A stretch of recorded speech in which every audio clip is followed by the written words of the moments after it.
to Commission Ed, the Air Force Officer Podcast. Here we explore the training and development of America's leaders in the application of air power and the profession of arms. The views expressed are those of the hosts and do not reflect the official policy or position of the United States Air Force, Department of Defense, or the U.S. government. The mention of companies by name is solely for the purpose of discussion and should not be implied as endorsement.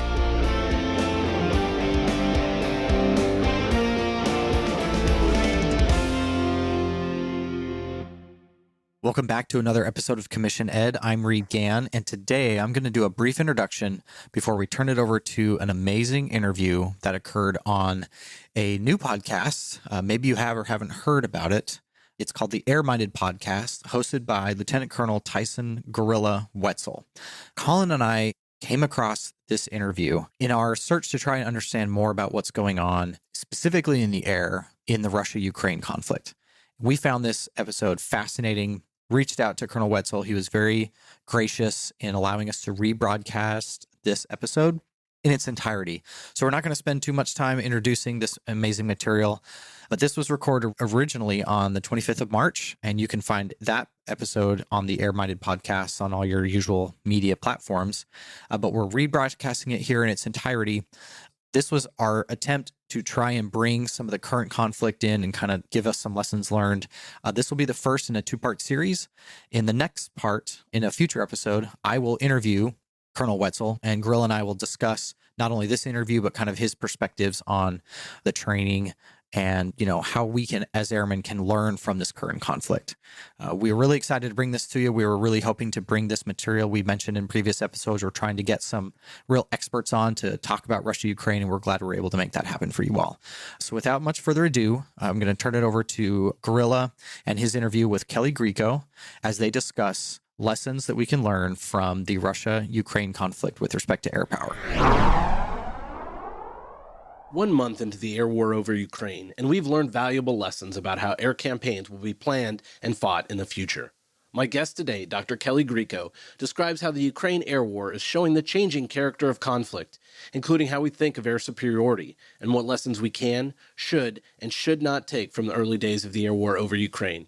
Kelly and I also talk about the feasibility, effectiveness, and escalation risk of a no-fly zone on this episode of the Airminded Podcast.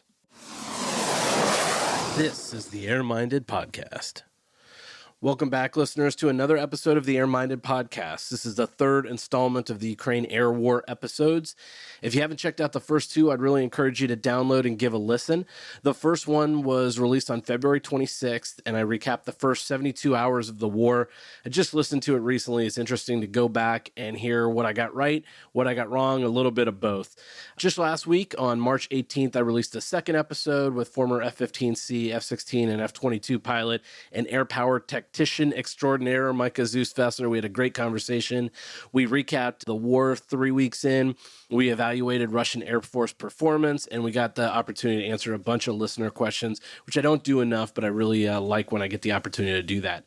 This week, we're going to have a totally different look at the air war. I'm really thrilled to present my interview with Dr. Kelly Grieco. She's a senior fellow at the Atlantic Council, a think tank here in D.C.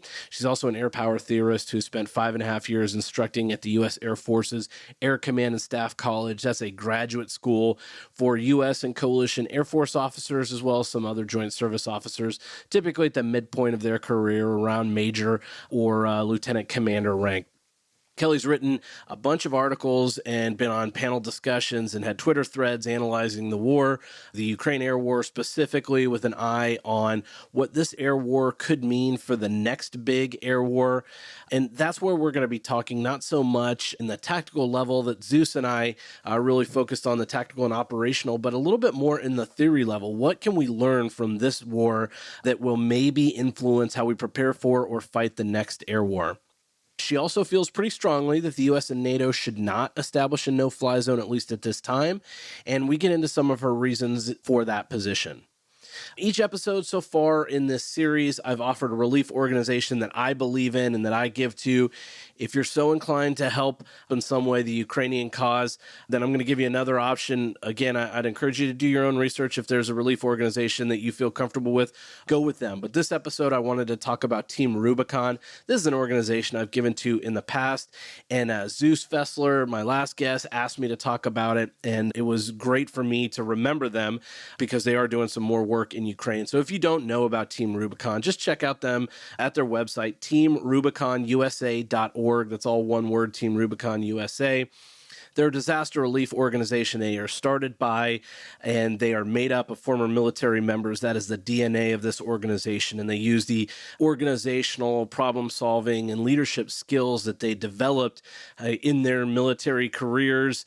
And they use that to optimize response to crises, humanitarian disasters and crises around the world. Not surprisingly, they're already on the ground in Western Ukraine trying to alleviate the human suffering. They've got a blog on the website that documents the experiences that they've got going on right now, and I definitely encourage you to check that out. And if you're so willing, then give to Team Rubicon. But before I get into my interview with Kelly, I just wanted to say a thank you to the listeners. The last 2 episodes have been the most listened to in the history of the Airminded podcast. You clearly want to hear about this conflict, and I want to try and bring you interesting interviews, unique perspectives, and hopefully some value-added analysis of the air war. There's a lot of analysis on social media. I'm trying to get into a little bit more detail, in particular on the air war, and I hope that you are enjoying or getting as much out of this as I feel like I'm getting out of even doing it. It's been great interacting with you, the listeners, on social media. I've been using your comments and questions to drive these episodes, who I have on, and what we talk about. If you'd like to join the conversation, I'm at Airminded Pod on Twitter, Facebook, Instagram, and LinkedIn. I'll be honest, don't hit me up on LinkedIn. I'm almost never on that site. Or you can just email me directly, airmindedpodcast, one word, @gmail.com. Be sure to subscribe to the podcast on Apple, Spotify, or wherever you get your podcasts so you know as soon as I drop the next episode in this series. So without further ado, here's my interview with Dr. Kelly Grieco. Okay, my guest today on the 3rd episode of the Ukraine Air War episodes of the Airminded Podcast is Dr. Kelly Grieco.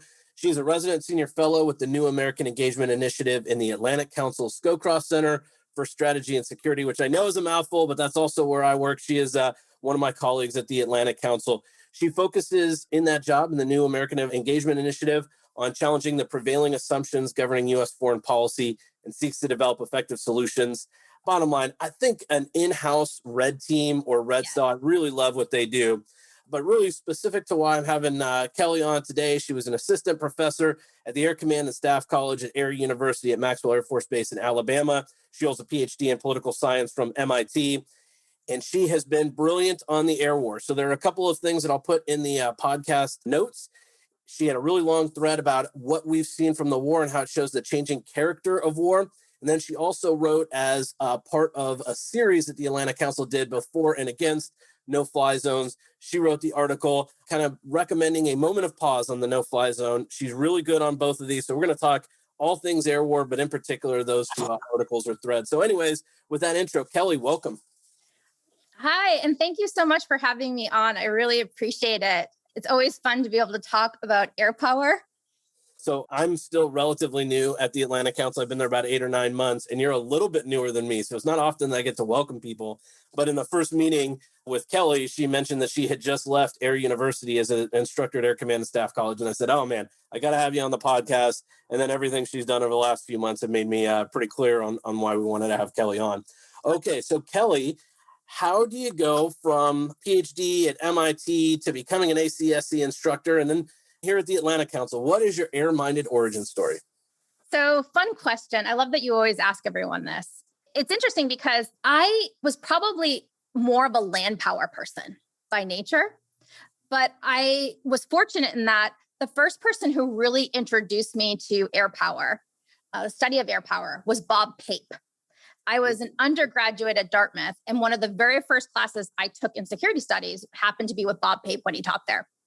And so I feel like I got really good early introduction into air power theory. And went to graduate school to MIT, security studies. I was someone who really focused on military operations, specifically coalition military operations, but I was very much more land power focused. In fact, a funny story, I shared an office at the time in graduate school with a US Air Force colonel who was also getting his PhD, Phil Hahn, who is now a retired A-10 pilot, and he's the dean. Yeah, I'm reading, I think he just released Air Power in the Age of Supremacy or something. Yes, in the Age of Primacy, yes. Yeah, I'm reviewing that right now for the strategy bridge. So excellent. Yeah, I love Phil. He's great. Super smart about air power, but we were office mates, and I had a model tank in my office. And Phil would give me a hard time about it, of like, why don't you have a model airplane? And so I came in one day and he had bought a model airplane so that I could balance out my land power with some air power. And so it's kind of funny that I ended up at your university, but a certain point in graduate school, I loved graduate school. I loved studying military operations. I take it very seriously, but I am a civilian who's never served in the military. And I felt like I had a very academic exposure to these topics and also recognize some of the limitations of that I was studying them from an academic perspective, but it's not the entire answer. And I thought PME was such an interesting, amazing opportunity because I can bring that perspective, but I'm in a classroom with operators, people that really have real world experience expertise. And so that to me was one of those valuable things about going to the Air Command Staff College, was to be able to sort of bring together these two perspectives of, on the one hand, this academic perspective, but marrying it with this operational perspective and sort of having that cross exchange. I've always felt like teaching there was, the learning went both ways. Absolutely. So have been, and you mentioned PME, professional military education. This is considered my senior professional military education, of spending a year at a think tank, which has been an excellent opportunity. I actually have not gone to an Air Force PME, which is a little bit surprising for somebody who loves air power the way I do. I actually went to the Marine Corps Command and Staff College and loved the opportunity actually to learn something different. But I thought there was great learning that would happen with our PhD instructors, looking at it from a totally different way. And the way that you put it, kind of the learning goes both ways, is absolutely true. So as you're learning, you said coalition ops was one of the areas you focused. I've made pretty clear Desert Storm is kind of the war that hooked me, if you will. I still remember I was on night one. And I've always studied that. And my era of air power history that I like to focus on is the pre-Desert Storm, the post-Vietnam reforms that we made to get us ready for Desert Storm. So that's my era. Is there an era or a conflict that you were really interested in that lit a fire, or is it just kind of, air power in general? Wow, what a great question. And sorry, I didn't prepare you for this one, but you made me wonder, especially working with PAPE. So I think one thing is, I found going to your university to be there as a professor just such a tremendous opportunity, that I had a good grounding in air power from graduate school, but an opportunity to really just learn more about it. Air Force military faculty, the students. And so I really tried to use those opportunities to study, the kind of access that I had, and to really learn more and develop some of my research in that direction. But in terms of what do I find most interesting, I'm not someone who, because I'm a political scientist, not a historian, I tend to be more motivated by a contemporary policy question and then allow that question to guide me to what period of air power is most relevant. So one of the periods that I find the most interesting right now, actually, is thinking back to Operation Torch. Oh, okay, sure. In part because it was the laboratory when we were really working out a lot of air-ground cooperation and how to make that work. And I feel like in many respects, that period of time, a lot of the issues that we saw, sort of like the Army wanting, almost a permanent presence of the Air Force overhead versus the Air Force trying to say, no, we have to do like air superiority or interdiction. I feel like we're going to start to see a resurrection of many of those kinds of debates again. Yeah. I think it's interesting to look at that time period. Really, Torch is very interesting. I love trolling old bookstores, and I found a first edition of Eisenhower's Crusade in Europe, and he spent, it was, we can't tell my wife what I spent on it, but anyways, I bought it. It's one of my favorite books, and not surprisingly, Ike has a big portion on Torch because he learned a lot of lessons from Torch, right? I mean, I think some of the ways that he was a great leader. You're absolutely right on air power. Now, we could talk about Torch, and maybe I'll have you on after the air war to talk Well, the other intro question I always ask is, what are you drinking? I do have to say, I'm looking at the clock. It's 10:50 a.m. on a work day. So neither of us are hitting the bottle or anything. I got a coffee. I think you do as well. Yes, I have an espresso or latte. Yeah, so do I. I've got mine in my Baby Yoda mug. So, okay, here we are. It is March 23rd when we are recording. So almost exactly 4 weeks. The war kicked off, at least America time, overnight on the 23rd into the 24th of February. So we're 4 weeks into the conflict. Russia's failed to establish air superiority, suffering pretty huge aircraft losses. What's going on? So you said that you listened to Zeus and I talk from the last episode. You got some of our perspective. Is there anything that you would add as to why Russia seems to be struggling in the air campaign so much? Yes. I mean, what problem do they not have is almost the better question.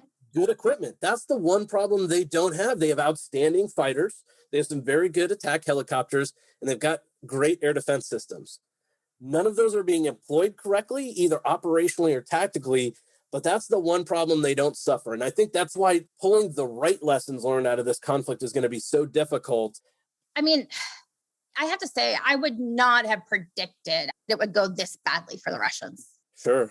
I don't know if anyone would have. This is sort of startling. I mean, this is almost on the order of 1940 France, the Battle of France, of like, obviously the roles are different in that it's the attacker that's having the problems, but it's like a complete, collapse in some ways, and just in terms of organizational, the plan, and all levels of war, strategic, operational, tactical. That's what's striking about it, is that they're having. No, that's a great point. Is there's not one area that you can focus on. At every level of war, there have been failures that have led to this. I just saw a CNN article yesterday that quoted a DoD official on background and said, we still don't know who or if there's an overall commander for Russia. And I'm like, okay, that would explain a lot of these issues if you don't have unity of command.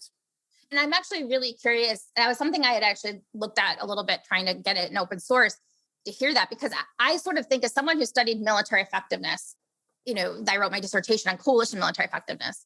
I think a lot about how is it, as you said, they have great equipment. And the numbers favor them too. So it's like they have quantity and quality in terms of their weapons. And so the question then is, why are they not able to marshal that and turn it into effective fighting power?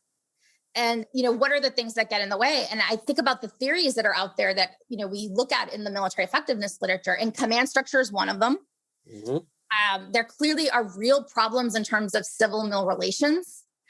It seems a lot of information sharing that would be necessary for effective planning was not the case. And also a unwillingness to tell the boss, it would seem, some hard truths. Yeah. I'm nodding my head like an idiot here because I'm agreeing with everything you're saying. Yeah. And so I think that's sort of interesting, thinking about some of these endemic kind of weaknesses. I think the other thing, though, that gets hard is that in looking at this, because they're having failures at every level of war, is it's almost overdetermined their bad performance. And so it makes me think of like the First World War. People have been debating for over 100 years now, what was the cause of the First World War? And, was it the, balance of power? Was it German militarism, domestic politics? There are lots of explanations. And the challenge with sorting that out is that everything points sort of in the direction of war. Yeah. I feel like this is a similar thing, in that what caused poor Russian military performance? Well, everything is sort of pointing in the direction of poor military performance. And so it's very overdetermined, in a sense, to figure out what is actually the most important drivers of that and to be able to tease that out. I think that's going to be challenged in terms of our ability to extract lessons, to separate what are, really things that we can extract that are important lessons versus from some of the noise that are applicable to sort of the US Air Force, for example. I think the other thing is that also gets lost is because they've done so badly, in their planning and execution of the air war, is we kind of lose sight a little bit of how much Ukraine got right. Oh man, I totally agree with you on that. Yeah. In a sense, they're playing a bad hand exceedingly well. Absolutely. Punching above their weight. Yep. I love both of those metaphors, analogies, whatever you want to call them. So the next question I was going to ask is the right lessons and the wrong lessons to take away. I think the first thing that we probably need to say is we're 4 weeks into this campaign, and we shouldn't be too deterministic on how this is all going to play out and what we're going to learn. I think in terms of the wrong lesson is that the Russian Air Force is always going to suck. I do think they're going to get better. I think some of the right lessons is I don't think they had a really good night one plan. I think their seed plan really suppression of enemy air defenses really struggled. But what are some lessons that you think we should be taking now? And then maybe what are some lessons that you would kind of pump the brakes a little bit on and say, let's hold off on using that to guide tactics, training, doctrine changes, or whatever? Yes, it's a great question. As I said, I think extracting lessons, we have to be really careful. And I agree with you. It's only 4 weeks in. And, we're also, you and I are both using open source. And so, the information that's available to us is sort of shaping some of our, impressions, conclusions, and we may not be seeing the full picture. Good point. Yep. I'm actually start with what not to learn from it. And I think I'm motivated by this because I read that New York Times article yesterday on the air war. Yeah. And I think it actually raised sort of the hairs on the back of my neck about the potential for some lessons to be learned that are probably wrong. And I'll just highlight a couple of things from that article that's sort of what I'm thinking about. And so at least to me, first of all, the article was wonderful in that it really documented the bravery of Ukrainian fighter pilots, which is... And then that interview with the pilot that went by the call sign Juice that was on Anderson Cooper last night, I loved it. I've already watched it twice. That was great to see. And we kind of got two looks inside the Ukrainian Air Force that we hadn't seen, and they both came out yesterday. So I'm glad we're getting a chance to talk about it. All right, back over to you and talking about that New York Times article. But the thing that bothered me about the New York Times article, and this was my reading of it, is that it tended to sort of depict the air control fight as some kind of like Top Gun style aerial dogfight as being sort of the decisive, fight for air superiority. Did you read it that way? I did. It's a good story. I agree with you that I disagree with the premise of that article, but drives clicks, right? It's Top Gun for today's day. 100%. I have to say, not to take anything away from the bravery of Ukrainian fighter pilots, I would love a human future story on some of their SAM operators. I was just thinking that an S-300 made me think of in Kosovo, the operator that had an F-117 sticker on the side of his van because he knocked that down. There's an S-300 that's probably got a bunch of flanker, stickers or paintings on the wall because they've done so well. I'd love to hear an SA-10 operator at the end of the war. Yes. And so I think that is part of it is that, it captures our imagination, the sort of, Top Gun, dogfights, the great heroes of the Air Force are fighter pilots. And so I think it reinforces sort of that notion and sort of, underneath it to me is sort of some kind of a push of this is what's really important for air superiority. And, an implication here that this is where the US should also be spending its money to maintain its edge. And I think we need, as you're suggesting, be careful in the sense that if you were to ask me what is like the operational center of gravity of the air war over Ukraine, I would say it's the Ukraine's mobile SAMs.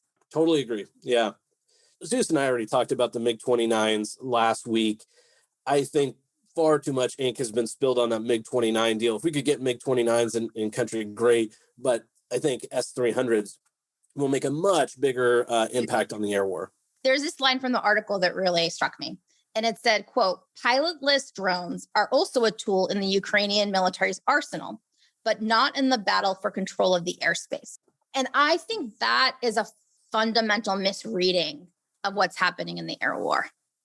Well, why don't you expand on that? Why do you believe that is a misreading? Because I think a couple of reasons. One, I think it reflects some kind of more 20th century notion of the air superiority fight and thinking that the air control fight is fought and won or lost in the blue skies, sort of where the high end, aircraft operate. And if you win that battle, then you gain control over all the altitudes of the airspace. And I think we're seeing in the 21st century that no longer holds. That even if you won that contest in the blue skies, you would still then have a really competitive, contested airspace the closer you get to ground because of things like man pads and SAMs and rockets and drones. All right. Now, this I think is going to lead really well into the Twitter thread you had about a week ago. I'm going to quote you here where you said, we're seeing fundamental changes in the character of war. 1, the dominance of defense over offense. And 2, the verticalization of air control. I think you're starting to hit on the verticalization of air control, but let's start in the order. So let's go with the dominance of defense versus offense. I think for as long as there's been air power, the thinking has been that it is offensive by nature. You seem to be saying that we're seeing it tilt towards defense. Why do you believe that is happening? Yes, I really do. And I would agree. I think one of the sort of, underlying assumptions of air power employment has been that offense has the advantage. And this is sort of, goes back to Stanley Baldwin's quote of the bomber will always get through. Oh, the bomber will always get through. Indeed. Except when it doesn't, right? And what I think we're seeing is, in a lot of the air power theory that we continue to rely on, Duhay, Mitchell, was written, in the interwar period before we really saw this revolution in missiles and air defenses. Mm-hmm. And I think that has really shifted the balance over time. I think one of the things we're seeing is that a mobile SAM capability really allows the air war to favor the defender. And so what do we mean, first of all, when we say offense dominance or defense dominance? I'm thinking about it in terms of, is it easier or cheaper to attack or defend? And I think it's easier and cheaper today to try to deny airspace than it is to actually gain air superiority. And that mobile SAM capability, I think, is really a critical part of that. Because one of the things we're seeing is that because, high-end aircraft, there's exquisite capabilities, they're super expensive. It's enough to almost have like an air defense in being, just to have the ability to pop up, has SAM pop-up capability is enough to keep high-end aircraft away from the airspace. So this is one of the areas where I think taking bad lessons, you have to really look at the conflict in totality. So some folks have been looking at the fact that Russian mobile SAMs are getting hit by TB2s. We're seeing Buk M1 and M2 getting destroyed. We're seeing them abandon the Pantsir S1, also known as the SA-22. And the thought is those mobile SAMs are not doing work. I would say, and actually General Kelly, the commander of Air Combat Command, said, no, they're working really well for the Ukrainians. I paraphrased him not well there, but he had a great quote. So I do think the mobile SAMs, in particular the Ukrainian S-300, at least from what we're seeing in the open press, seems to be proving your point. So I think we need to be looking at what mobile SAMs can do, and I think the Ukrainians are showing us the right way to do it. Agreed. And I think, this is not coming out of nowhere. There is historical precedent for it. This is certainly how the Serbs did it, during the Kosovo War to keep NATO above 15,000 feet. I think the other part of it, too, of why defense, I think is being increasingly favored over offense, it has to do with sort of the diffusion we're seeing of really small, cheap drones. And so certainly as we get closer to the ground, I think it definitely favors the defender. Because, if you just think about exchange ratios on these things, the fact that, a quadcopter hitting, a really expensive aircraft can do considerable damage. Mm-hmm. And that's not a favorable exchange ratio by any means. What we're seeing is it's really hard to defend against these numerous cheap threats. I agree with you. I think going forward, so I always hesitate when I think about like the military reform movement and some of their they're almost their jihad against high technology weapons. I think there's a right balance and a high-low mix. Yes. I wouldn't want the Air Force to stop investing in the penetrating counter-air platform, sometimes called the sixth-generation fighter.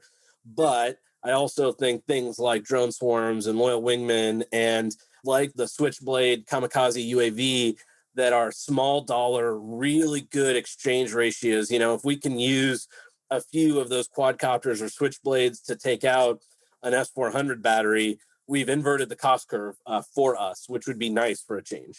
Yeah. And to your point, I think we see some evidence of this in Ukraine in terms of how they're using their TB2s. This is why I took issue with the New York Times article saying it's not part of the air control flight, because, and Aaron Stein has made this point on Twitter, which is that, they're having to rely on their high-end aircraft partly to hunt for these TB2s.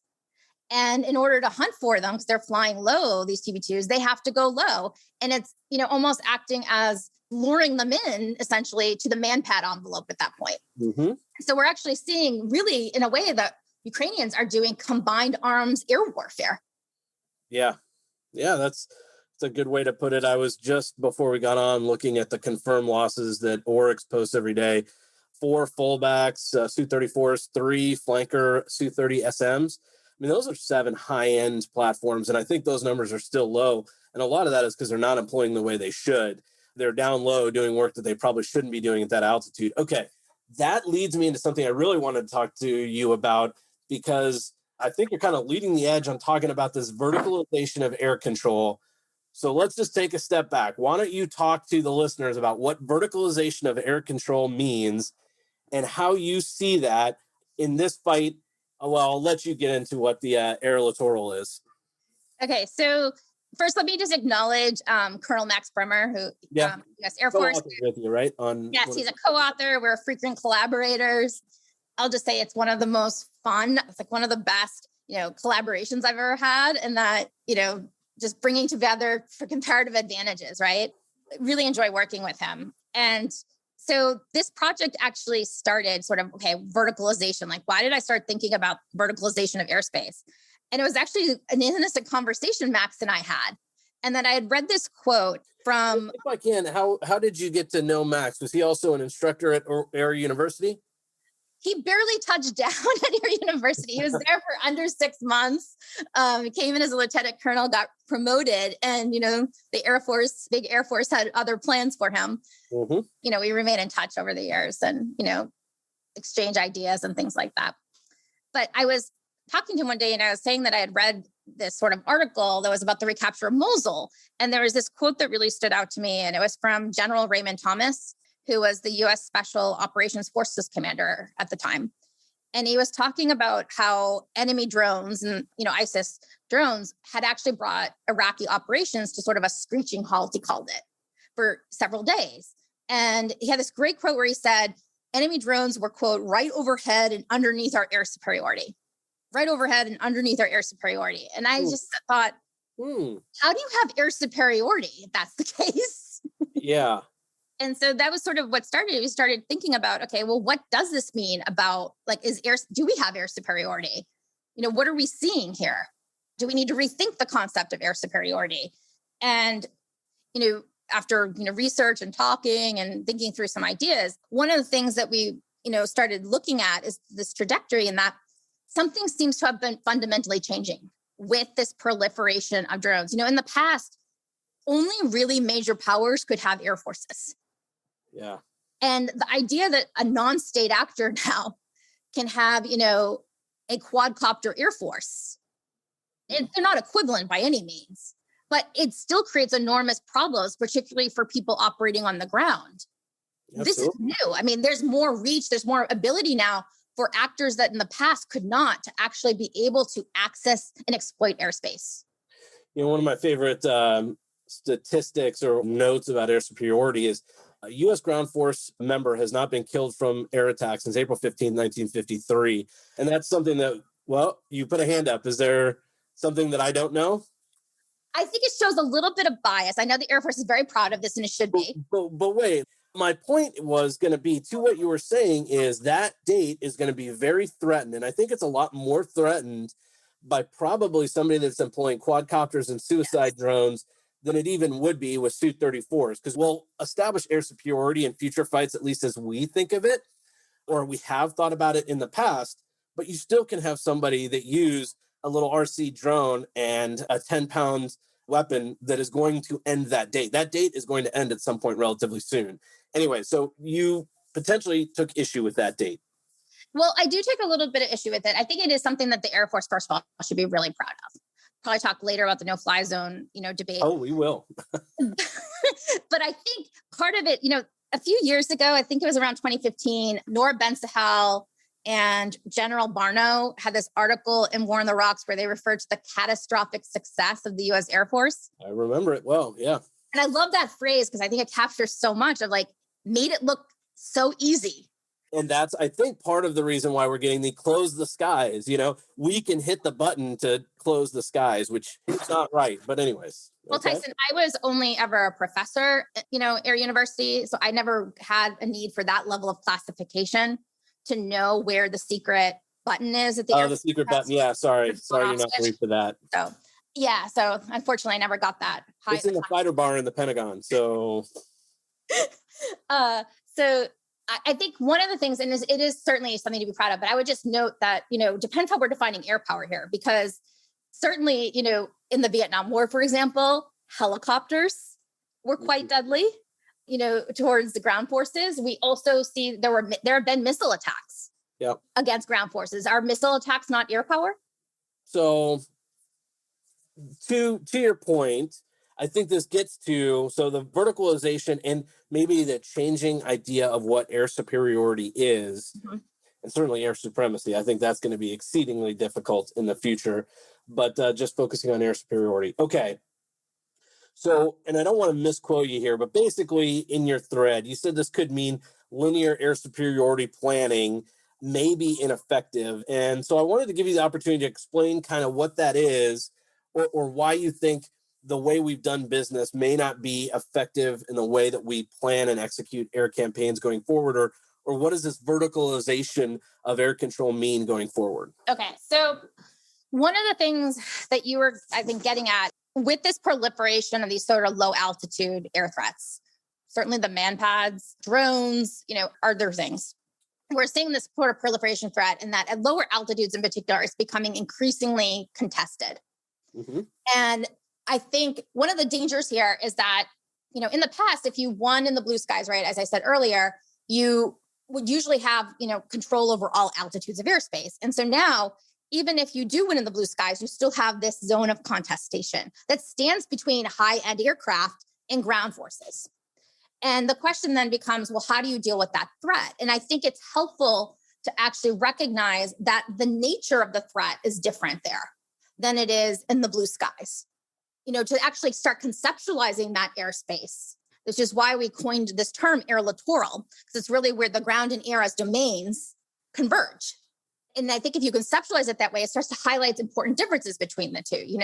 Certainly in the air littoral, the kind of assets that are really useful in the blue skies are not as maneuverable or agile. They're more constrained physically. There's that talk about like urban cannons. Also, reaction times are not as great.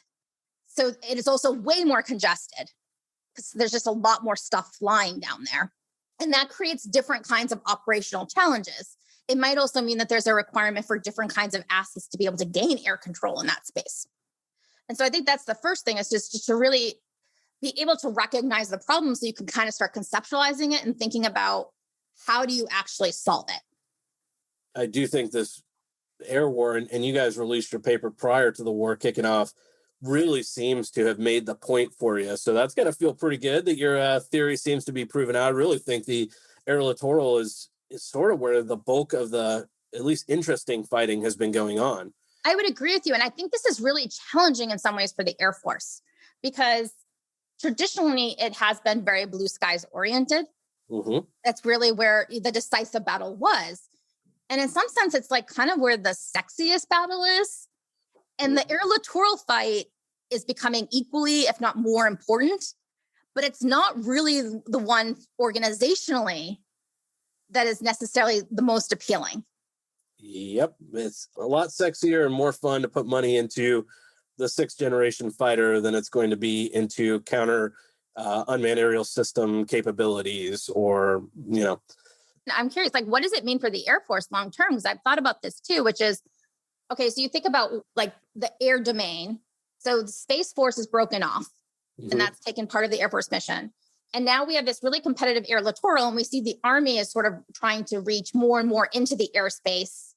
As the executive agent for air defense. Right? Yes, exactly. And then that leaves, it's almost like you're seeing this compression of the air domain for the Air Force, where it's really operating. And it raises questions, I think, about its role. Does it want to cede the air littoral to the Army as that being, it's a mission for the Army? I don't think it should. I can tell you, knowing a lot of folks that would fly in this 5 to 20,000 feet air littoral, if you will, over a bunch of Patriots that are moving around and other short-range air defense systems, would make them incredibly nervous. So that is not an easy way to fight it. If we think how we would fight Russia in a similar conflict, you're bringing up some good points in that I don't think we have figured out. We're exceedingly good at air superiority, but this control of the air littoral is interesting and something that I don't think has been thought about. And maybe this war will help drive the thinking on this. And I realize I never answered your question about the linear air superiority doctrine. It might be that actually recognizing sort of, there may be differences here a little bit between the blue skies and the air littoral, and that maybe the sort of more linear model might work better in the blue skies than it does in the air littoral, although I think there's reasons to question even in the blue skies if it will work. But I think one of the things we're seeing sort of in Ukraine is that air superiority, because of defensive advantage, air superiority today is not something that you can obtain at the start of a war. And then the Air Force can move on to other missions. I think in the future, it's going to have to be something that is actively maintained throughout a war. And it's probably going to preoccupy a large part of what the Air Force is doing. All right. I'm writing down actively maintained and underlining it. Now, I think that's really, really important because we always talk about, the first phase of the conflict. We will gain and maintain air superiority. There is the maintain piece, but really that typically is meant make sure that the airfields remain cratered. And if anybody flies, it dies. That's not going to be as easy as them launching, when they launch quadcopters and suicide or kamikaze drones. Okay, one more question on the concept of it, and then I want us to transition to no-fly zone. And I think we kind of already talked about this, but I've always thought the legacy air tasking order process, the 72 hours to build the air plan that we're going to execute in 3 days, doesn't make a lot of sense for 21st century battlefields. And I'm seeing a lot in the Ukraine war that makes me believe that. Mm-hmm. You mentioned in the article, I believe with Max, that you think there should be a change to the legacy tasking and planning cycle that is done in the Air Operations Center. What do you think on the subject? First, before I answer your question, I would just like to say I'd love to know what the air tasking order process is for Russia right now. If they have one.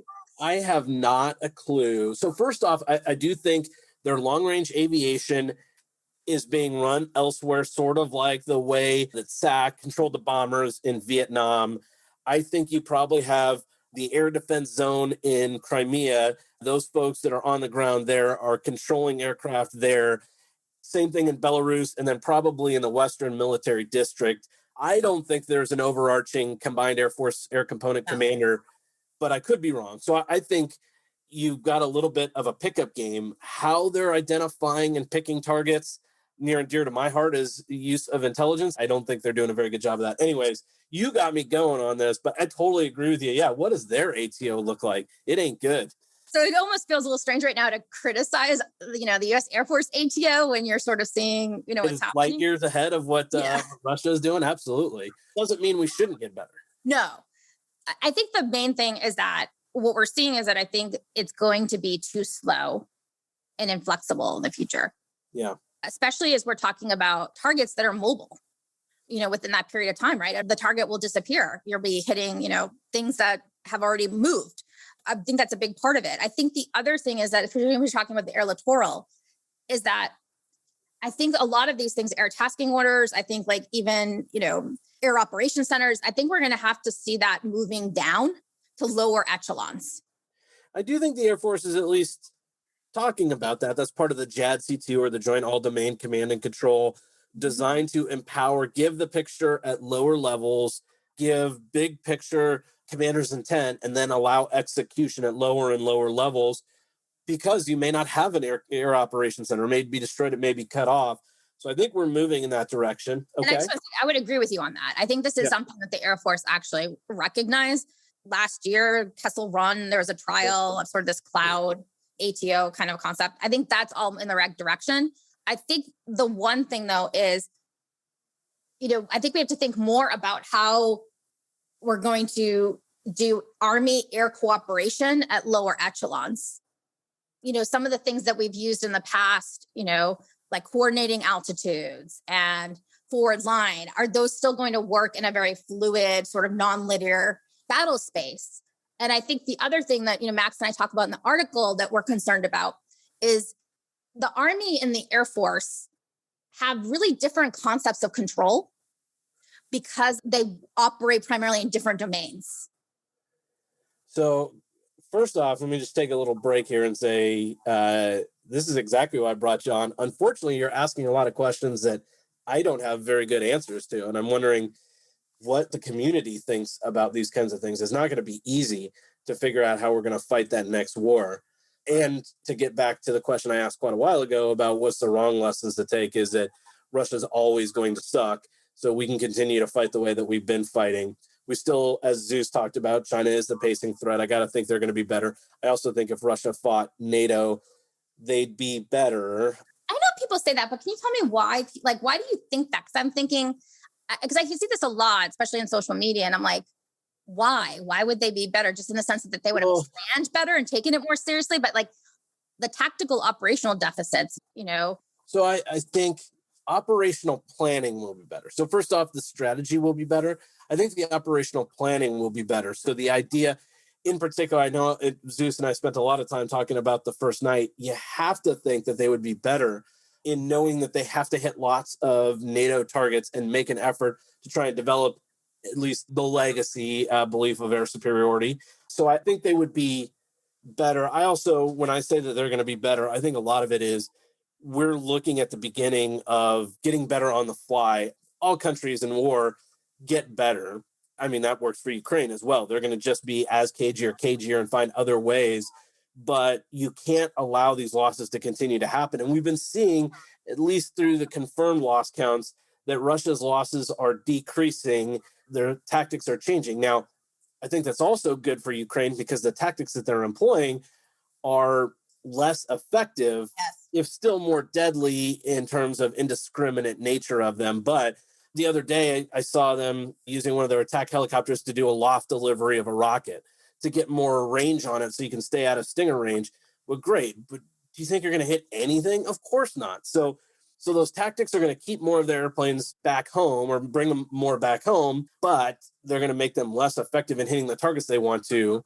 But I also think Russia cares a little bit less about that. They're in Grozny, Aleppo tactics now. So if they launch some rockets that hit a residential building, I don't think they particularly care much.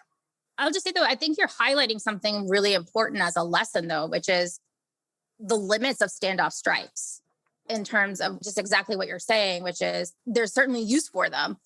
But one of the problems with standoff strikes is that it does give the adversary more time to react. Mm-hmm. It is. I agree with you on that. I would also say that their limited numbers of precision-guided munitions makes their standoff strikes a lot less effective than U.S. and its coalition partners have been. I go back in Desert Storm, we launched something like 7% of PGMs. And in every war after that, it went up, significantly. I think that's kind of where they are. They're probably 10 to 20% of precision-guided munitions. They got to get better than that. That's terrible. But anyways. Yes. Let's transition to the no-fly zone. So Zeus and I talked about this. I'm not going to spend any time talking about the non-kinetic no-fly zone, although that still stays around. Anything you wanted to say on non-kinetic no-fly zone? I like to refer to it as the flying unicorn solution. Ah, yes. I love it.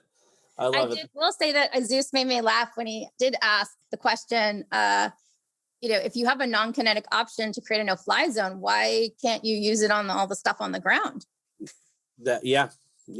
Very good question. Cyber, right? Yeah, and now the MLRSs are done. If only, right? If only. Yeah, if only. So I will mention my standard disclaimer as an active duty Air Force officer. I do not make recommendations one way or the other on the no-fly zone. I talked with Zeus about how I think it's important to have a nuanced conversation. One of the things that I think the Atlanta Council did very well last week is put out 3 articles. One, very much in favor of no-fly zone. Yours that was, I don't want to say just against it, but certainly showing some of the issues and concerns with it. And then another was, let's look at other things that we can do besides just no-fly zone. So it really looked at kind of 3 sides of the debate, which I thought was great. I think as a think tank, when we're working really well, it's when we're putting multiple perspectives forward. Anyways, so with all that led in, you had a short, easy read. I'm going to put the link on it here. Highly recommend people take a look at it. You made some very strong arguments against no-fly zone. I've also been, I think we did a Twitter Spaces where you had like 4 areas that it can escalate or ways that it can escalate. All was excellent. Let me just tee up a very big one here. What are your thoughts on no-fly zone? Let's start with the big no-fly zone before we get into humanitarian no-fly zone. So I think the first thing just to acknowledge is that it's really hard seeing what's happening in Ukraine. Absolutely. And, particularly as you said, Russians are becoming even more brutal in their tactics and going more Grozny style. just seeing those images is just really hard. And I just want to be clear that, I oppose a no-fly zone because I think it's going to be, costly, dangerous, ineffective, counterproductive. But I want to acknowledge that there's a tremendous amount of suffering. Those videos that President Zelensky is showing and posting are hard to watch and not say, yeah, we do need to do something. Yeah. And I think that's also very much in like American culture. Don't you think that, we see something like that and we want, I think Americans are very like problem solver oriented. Yeah. And so, we see that and we want to do something, that impulse. What we really need to think about very carefully is almost taking that medical mantra of do no harm, which is, it's a horrible situation, but we don't want to make it worse. Okay. And how do you think no-fly zone could make it worse? So I think there are a number of different ways. I mean, I think one, and I think you and Zeus really talked about this, which is just that people not understanding what's involved in actually setting up a no-fly zone in terms of the cost and enforcement of it, especially all the tail and risk. I think potentially the risk we're placing pilots in these no-fly zones, and people are going to be shot down. Given what kind of, Russian defenses, it's quite likely. And I think that's something we need to really acknowledge. But I think in terms of making it worse, I think there are two ways. One is that we really need to take seriously escalation risks and how highly provocative establishing a no-fly zone would be. And it is a direct entry into the war. There's no way around that, because in order to enforce a no-fly zone, it means you're killing Russians. You're, attacking planes, you're attacking assets on the ground in, a seed mission. And so that is a direct entry into the war. And I think, we shouldn't kid ourselves by calling it a no-fly zone to not recognize that what we're talking about is entering directly into a war with another ground power. It's an air campaign that would start, at least let's take the major no-fly zone, with the destruction of enemy air defenses, and then the enforcement of the no-fly zone. I can't imagine Russia would say, all right, we're done. You've closed the skies. We're not going to fly anymore. So, of course, we're talking about shooting down Russian aircraft and destroying Russian SAMs and radars and command and control nodes. I mean, there's a lot when you're closing the skies, So I'm with you. Okay. And I just say on that point, too, is that, we might see it as, we're well-intentioned. We're concerned about the humanitarian crisis. But what matters is not how we perceive it. It's going to be how the Russians perceive it. And they've already signaled clearly to us that they see it as provocative and a major escalation.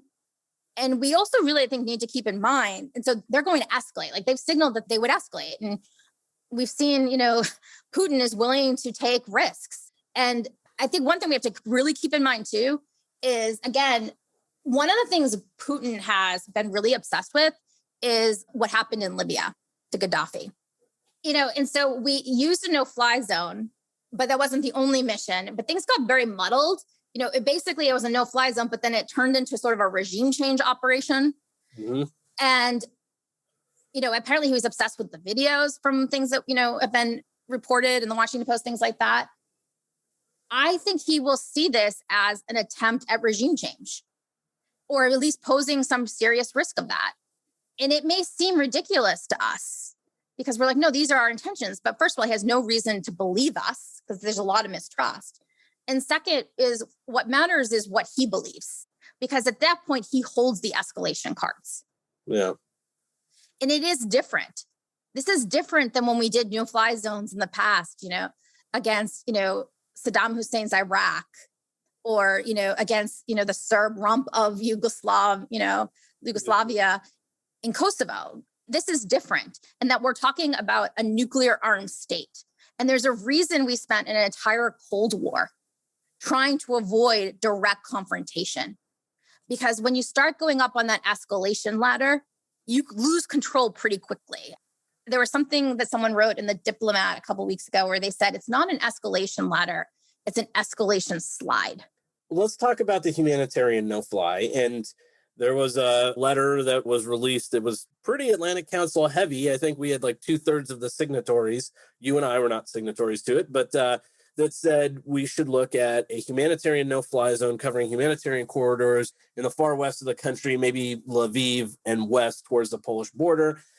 in addition to some really eminent national security minds. I think General Breedlove, as I recall, signed on a former SOCUR, Supreme Allied Commander in Europe. So there's some pretty significant folks. This is not just, the non-kinetic no-fly zone. You got a couple of wahoos advocating for it. You got some serious minds advocating for the humanitarian no-fly.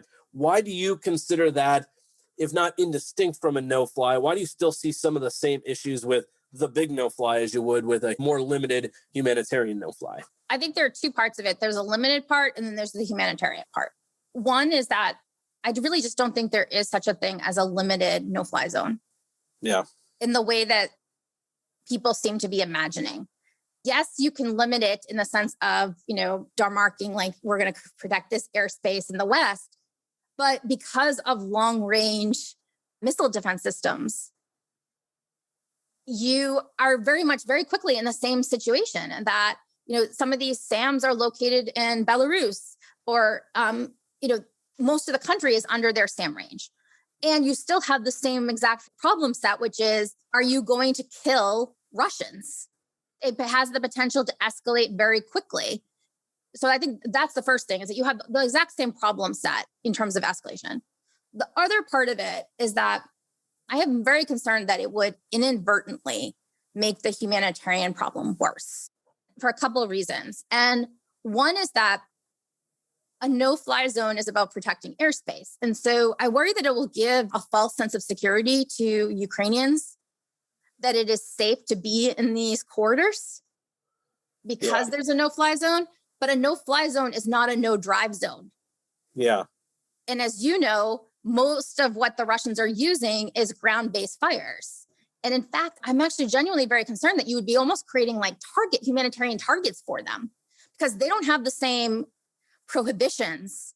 So I definitely see that as well. One of the other things, and I think you might have mentioned this in the panel we were on, is almost inadvertently handing Putin a win, in that now this does become NATO versus Russia. Do you see how maybe Putin can use this to bolster his own domestic position?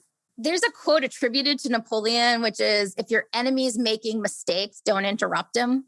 And that quote came to mind immediately in thinking about this, because we see that there's serious morale problems in the Russian military. Seems to be a widespread source of weakness for them.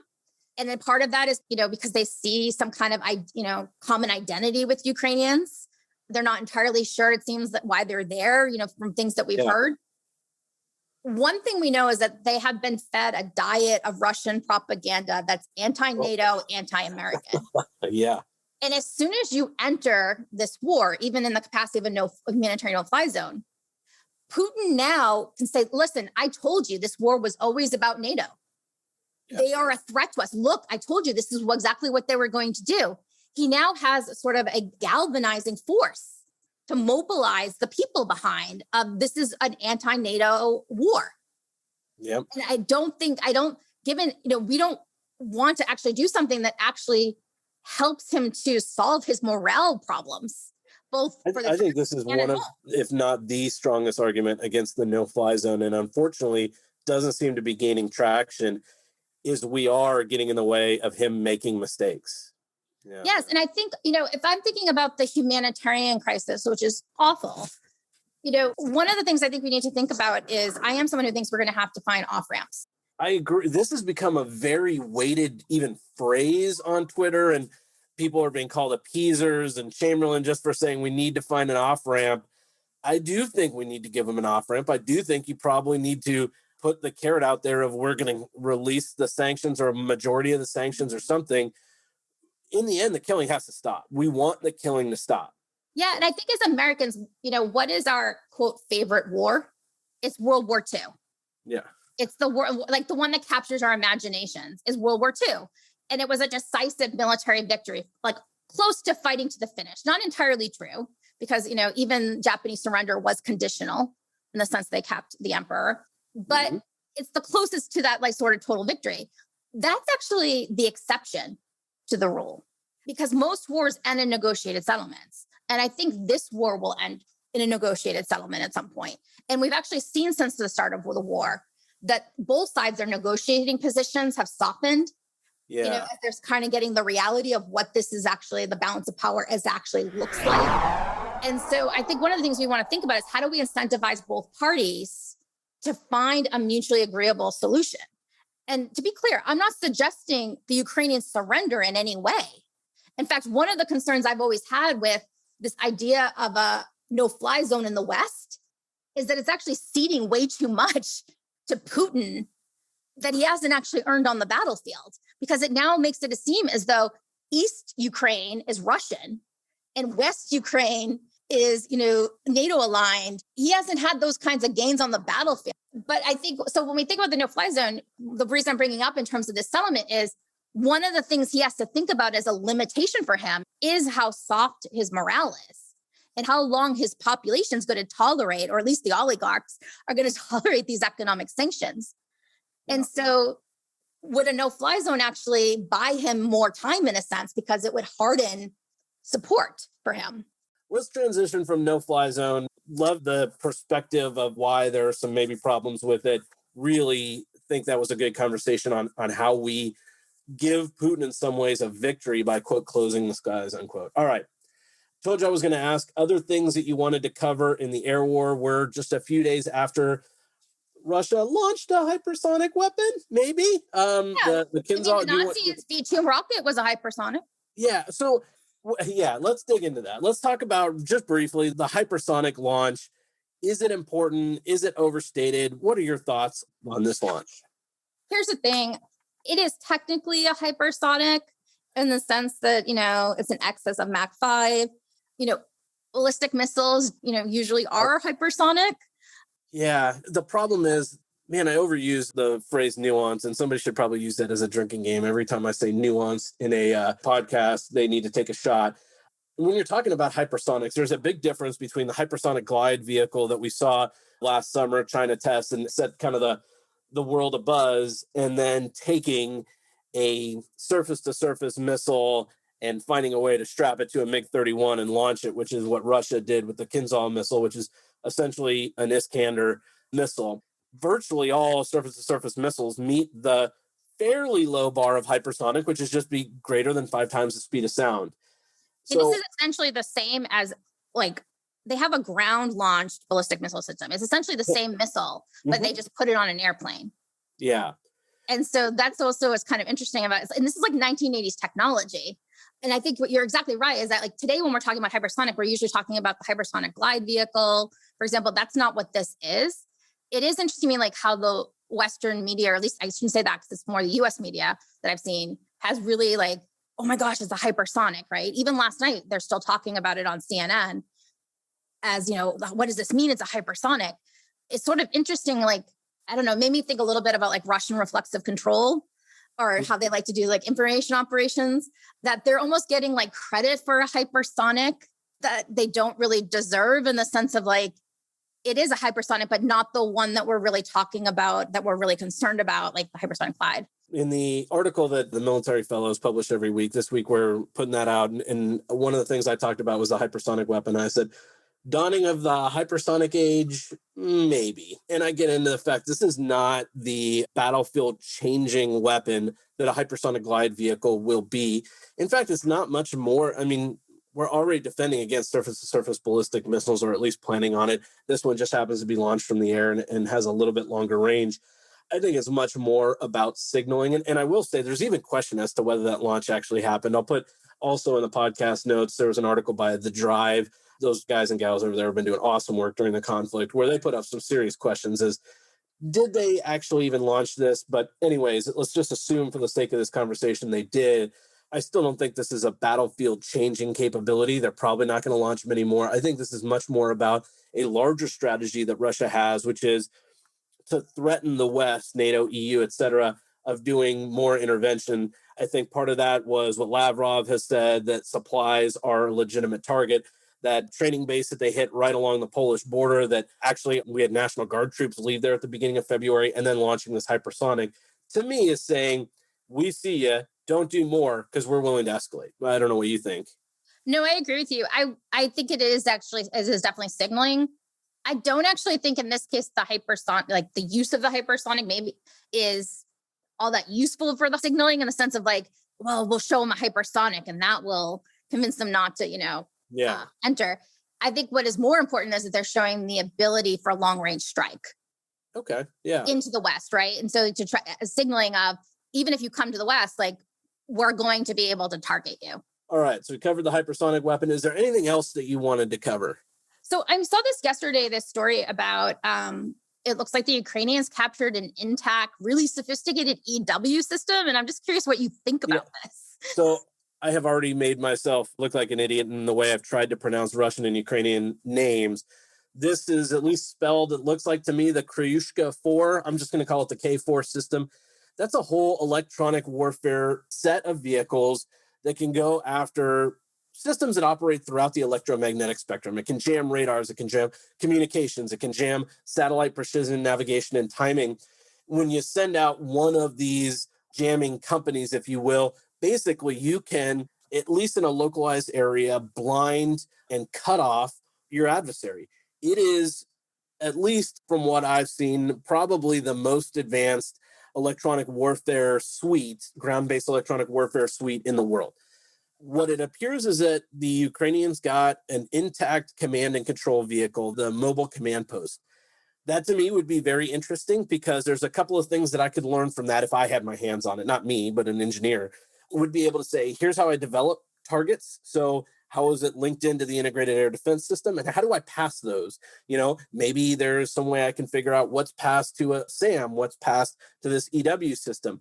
What would really be interesting to me is if there was a set of programs that were designed in that command vehicle that said, hey, if you see a Ukrainian Su-27, we're going to jam this with the radar jammer, this with the communications jammer. Then I'm starting to understand how they would apply electronic warfare in an air superiority fight. And I can start to learn about that and try to extrapolate that out for the future. So in a perfect world, if we could get our hands on that vehicle, that would be great. I think we can learn from it. I think it's potentially very significant. Yeah. I mean, I just find it extraordinary because I would think a piece of equipment like that, even compared to, a tank, you would have operators that are well-trained and would be more, better trained for, destroying this kind of equipment. Yeah. And it's very sensitive since when you're talking about electronic warfare, a lot of it is in the jamming programs that you put out. It's very software driven.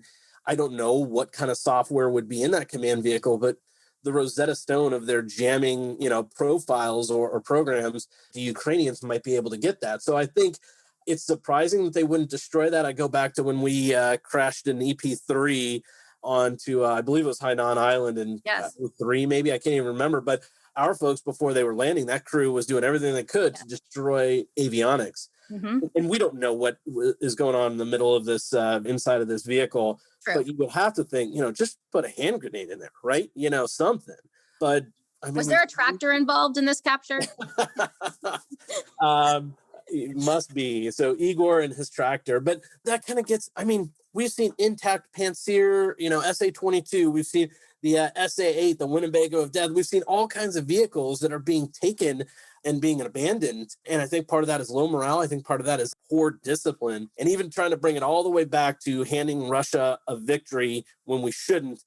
Do they start to operate a little bit better when they have a real sense of being, a sense of what they're fighting for? Mm-hmm. If it's the long talked about Russia versus NATO, are they a little bit smarter, a little bit more determined to make sure they don't make those errors on the battlefield? I don't know. I'm making a lot of logical leaps here, but I do have a question for you that I'm just curious, like as someone who's, active duty officer, one of the things that I have read, a number of times now is that they seem to have not told the soldiers, like conscripts, that they were going to war. Yeah. Even officers, it seems like may have only had, 24 hours, some of them, I don't know what the conscripts thought they were on an exercise. I'm just curious, I'm just curious, how was your reaction to hearing that as like an active duty officer? Like, just how would you probably can never imagine that situation, but the notion that you were all of a sudden would like overnight be, oh, by the way, you're now fighting a war, just how do you psychologically, do you think? I don't know how psychologically you do that. The other thing that they are really missing is a professionalized non-commissioned officer corps that would be incredibly helpful for this, right? So if you have, some captain or major who tells you to go take that Ukrainian hill, that you've never really met before. And then I think your desire to take that hill is probably pretty limited. And when the first javelin or NLAW goes over your tank, I could very easily say, screw this, I'm done, right? And this is where a good, staff sergeant, technical sergeant or something who would just bark at the young soldiers and say, no, we're fighting for Mother Russia or whatever, would be really helpful. I think really poor guidance from above, really poor leadership, really poor communication, and then really poor professionalism and that professionalized NCO Corps that would help make sense of what is going on. All of that is missing. So I could never imagine wanting your folks not to have an idea of where they're going or what they're doing. But if you had to, if you were trying to do military deception or hide what you were doing until the very last moment, you could probably sell that if you had really strong leaders throughout the chain of command. I don't see that. I don't see their Schwarzkowski, that is there as the overall commander that is standing in front of the big Russian flag, all patent-like, or there's nothing there that would lead their soldiers. And I think that's one of the immeasurables on the battlefield. And the Ukrainians are, 180 out. They have the leadership all the way from Zelensky down, and they are fighting for their homeland. So those are the immeasurables that I think are really helping the Ukrainians out. So, but it just seems like in terms of just some level of responsibility to be able to prepare your forces. Yeah. Like they're going into war, and especially when it's such an odd situation to me, because for weeks in the West, we were watching this thinking it was likely to happen. Yeah. And they were not. I'll tell you, some of the other things that would be really frustrating are some of the supply issues. And I've just over the last couple of days heard that the cases of frostbite, and this is not confirmed, but are just going out of control. And what this says is that your leadership doesn't give a damn, right? They don't have the medical supplies deployed. They don't have the cold weather gear. They brought 4 days of MREs to eat. They were planning on a quick victory, and there doesn't seem to be a plan when there wasn't. Now, there are times where you have to hide things, and I understand that. Like, even if they were only giving their soldiers 24 hours of notice because they wanted to keep it under wraps, but if you had really clear commander's guidance and you were able to explain to the young conscripts what you were doing, but their casus belli has been really poor and it's been all over the place, and the false flags didn't materialize, and Intel did a great job in the West of pointing that out ahead of time. So they had nothing to rally around. I think even on short notice, they could have saved it, but because when you were saying that, it was making me think of D-Day in the sense of people didn't know necessarily till the last minute that that was going to be D-Day. Yeah. Months that it was going to be probably happening. They were getting ready for it. And in a sense, the Russians were doing something similar and they were getting ready for it. They were mobilizing forces. They were sending them to the border. Yeah. And I think part of the problem, if Russia, they've been so scattershot on why we're going to war, is it the denazification? Is it the genocide of Russian speakers in Donbass? Is it biolabs? What is going on? Who knows, right? But if you don't have something that is easily relatable by a ton of conscripts, then they're not going to fight hard. And we are seeing that. So, boy, that would be a whole nother showing once again that, strategic errors, we can talk about all the tactical operational mistakes, but when you make strategic errors like that, you cannot fight your way out of it. Yeah, I agree with you. And it's been proven over the history of warfare. I'm struggling to come up with another example of errors so bad at every level of war. Usually somebody is fighting well. Even with bad strategy, you have good tactics. Go back to Vietnam where we win every battle, but the same. So what? Who cares? It didn't matter because you have bad strategy. But at least something is going right. Nothing is going right for the Russians right now. Okay. Anything else? My last question is I'm going to ask for a book recommendation, but anything else you want to cover on the war before we move on? No, just that I think it will be interesting to see what happens as both sides adapt. And I hope that, there have been reports we're getting more S-300s to the Ukrainians. I hope it's true. Man, I do too. And, we've seen switchblades as well. I think that's also a really good idea. Yep. So I think it'll be interesting. We need to be very careful not to take too much lessons from the first month of the conflict. And so we'll have more of these conversations. Okay. So you taught at Air Command and Staff College. You studied military joint operations for a long time. How about a book recommendation, something that maybe I or the listeners haven't read that you would highly recommend? And since you're on the Airminded podcast, maybe it's something that's air-minded in some way. Okay, so the joke would be, watching this crisis, I think everyone should go read Schelling again. Influence. But okay, so I'm going to be very much an academic here, and I can't choose one, so I'm going to give you two. Okay. And so they're very different. So one is Stephen Graham, who wrote a book called Vertical: The City from Satellites to Bunkers. And it's from 2016. But when I was working on this air littoral stuff, one of the things that I started exploring was the geography literature, what's called vertical geography.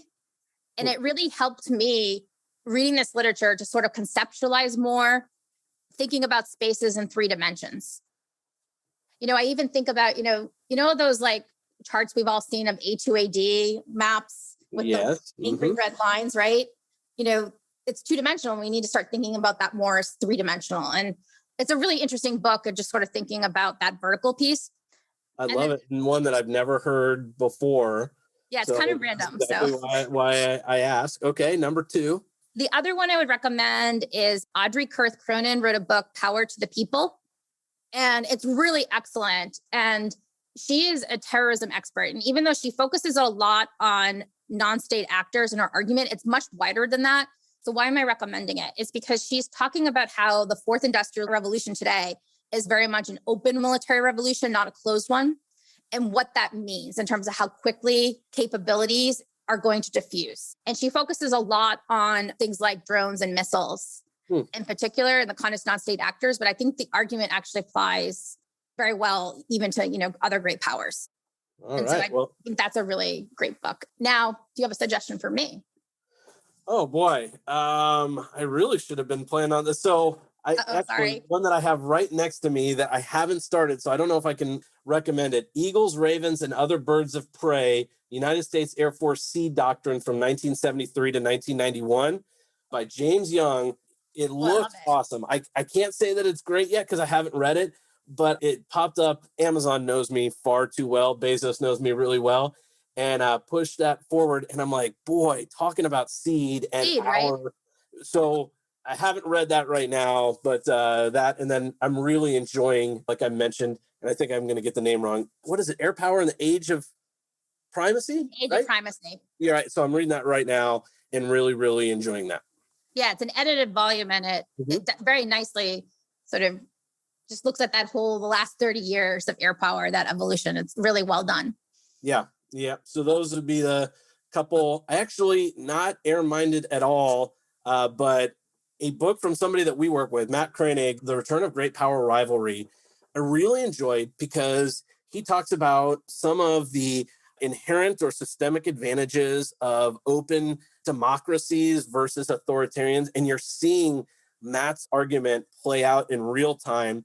So a lot of the things that we in the West are criticized for is not being able to act decisively, not being able to make the difficult calls when we need to. And it's like, well, authoritarians can make the call, but they often make bad calls. And they often have people around them that are not really helping out. And I think Putin just has a circle of sycophants around him. So I think Matt's book is really good. And it's the first book I've read recently that makes me feel like, hey, maybe we can actually win or do well in great power rivalry or competition. So he doesn't write my my officer performance review, so I feel like I can still recommend that book without getting in too much trouble. So excellent. All right. Well, Kelly, thank you so much. This was not surprising since I like to talk a little bit longer than I anticipated keeping you, but I think it was really, really interesting. I hope the listeners really enjoy your perspective on almost taking a step up and looking at the strategy of things and how the war shows the way that air power and the thoughts of air superiority are changing. So thank you very much, Kelly. Thanks, Tyson. This is wonderful. And, it was really an honor and a privilege to teach Air Force officers for 5.5 years. And, I hope to continue my own journey in being air-minded in my research and writing. And so it's wonderful just to have an opportunity to share that with your listeners. Awesome. Thank you.